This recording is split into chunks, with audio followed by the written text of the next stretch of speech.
President Clinton and President Bush had both put forward some type of reform measures, both of which failed. What kind of political dynamics really need to change in order for the public and for the Congress to accept a major reform proposal?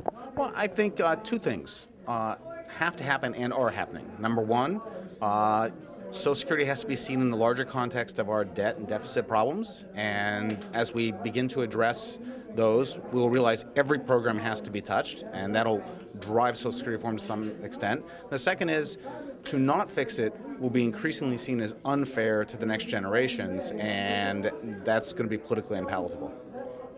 And how important is improvement in the economy to this matter, to the debate, to the actual trust fund?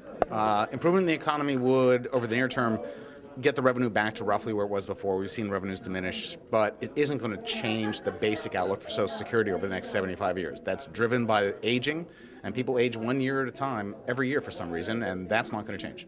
First of all, we have seen both reform proposals come from President Clinton in '99, President Bush in 2005. What kind of both those went down? What kind of political dynamics need to change before we can actually see something that's going to be acceptable to Congress and the public? Well, I think the change needs to be incremental, probably needs to phase in over a decent period of time. The politics of this are very sensitive. So when you make a big monumental change like a private account, which I think would be a very damaging shock to the system, or some sort of a means test or retirement age increase, that kind of thing has to be phased in slowly.